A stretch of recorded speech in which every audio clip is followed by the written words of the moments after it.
I bought a Cessna 182 back in 2016, and after about 8 years of ownership, here are some of the things that have stuck out to me. So don't be surprised by these if you decide to buy an airplane. Number 5 is how hard it can be to find hangar space in the first place. So if you're at all serious about buying an airplane, I cannot emphasize enough that you start looking for a hangar right now. The hangar shortage in the US is really tough, and I've talked to a lot of people that are so ready to buy an airplane, but they just can't because they can't find any place to put it. So it's a real problem. You need to start thinking about it now, and here are 4 really quick ways to start doing that. First, give your local airport a call and see if they have a waiting list for T hangars there. And if they do, go ahead and sign up. You're not committing to anything by being on that list, so it's a no-brainer to go ahead and start the shot clock. Second, call all of the other local airports within a reasonable distance of you and do the same thing. Try to get on a wait list. Even if you think, hey, that's not the ideal airport for me, you might want or need some backups. It's a good thing to just get on some waiting lists. Third, join your local EAA chapter, the Experimental Aviation Association. Try to network there and ask about any leads on hangars or opportunities to share a hangar with other members. Just try to start asking around, and the EAA is a great way to start doing that. And fourth, reach out to the FBOs at airports in your area and ask if they have any long-term lease options. Some might be able to take you as a long-term client until you can find a more permanent solution. It honestly won't take you very long to do all the 4 steps I just mentioned, and hopefully that's gonna give you a good chance at getting a hangar. So you're telling me there's a chance?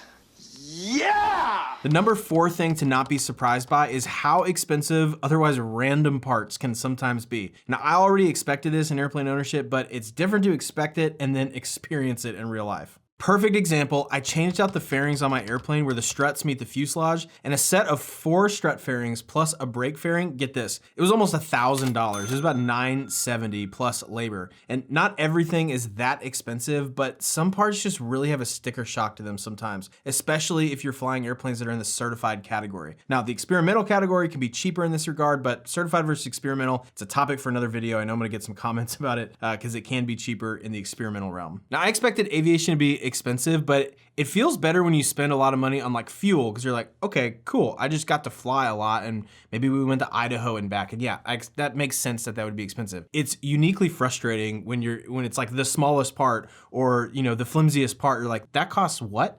There's no way it costs that. So you just have to expect it that sometimes those parts you don't think are going to be expensive end up carrying a large price tag. The number 3 thing to not be surprised by is that you are inheriting all of the problems, deficiencies, or shortcuts, what have you, of the last owner. Now that's the same case whenever you buy a car or a house or whatever, yeah, you inherit it as is. But the thing about a car or a house, there can be some things that bother you, but I'm just not gonna get around to fixing it or it's not worth the cost to fix it. And airplanes can't really do that unless it's purely cosmetic. If it needs to be fixed, you gotta fix it. So you wanna have a really sober-minded view of what you're inheriting when you buy the plane. Now my previous owner actually kept pretty good care of the airplane and it also had a brand new engine in it. So I really didn't have that many bugs to work out, but I will tell you from experience, it is really easy to accidentally overlook things in the buying process. Perfect example is the fairings I just mentioned a minute ago. Why did I replace those? Because they didn't match the rest of the airplane. And I didn't notice that until we flew out to Florida and saw the airplane in person. And I got there and I was like, those kind of stick out. I don't really like that. I wonder if, did the pictures show that? And I went back and looked at the pictures and sure enough, every single picture, clear as day, it was very forthcoming that like, these don't match the airplane. But I was so caught up in the moment of being excited that like, oh my gosh, I found this airplane. My dreams are coming true. We're gonna go buy this thing. This thing's awesome. That I totally overlooked something that was so obvious, like, oh, parts of the airplane don't even match the rest of the airplane. So if I can overlook something as obvious as that just because I'm caught up in the moment, how much easier would it be to overlook something that's a little bit harder to uncover? So you really have to take kind of your Sherlock Holmes hat on whenever you are looking through listings and really check your emotions at the door so you can really evaluate it objectively. Because whatever issues that airplane has or is about to have is about to be your responsibility. The number 2 thing to not be surprised by is the timing of paying for flying. Now I rented before I owned, and the downside of renting is that you get a credit card bill after every single flight. So it is nearly impossible not to ask yourself, was that sunset really worth $500? But the positive is if you don't fly, you have 0 expense. So you can kind of control your expenses from that perspective. But in owning, it's almost the exact opposite. The best days are whenever you show up to the airplane, you already have a full tank of fuel, go flying for a few hours, have an awesome time, don't spend a penny, come back, put the airplane back in the hangar, and somehow the whole thing just feels free. And those are absolutely the best days. I like it a lot.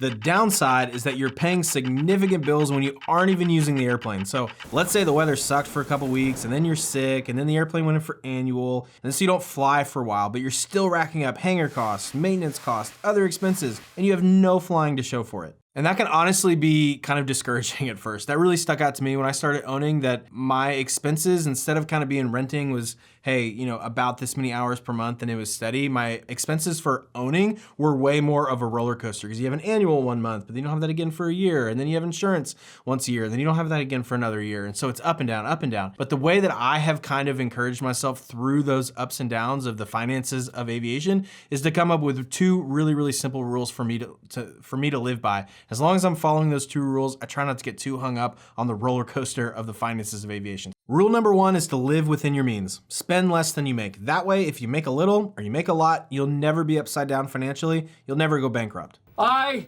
declare bankruptcy!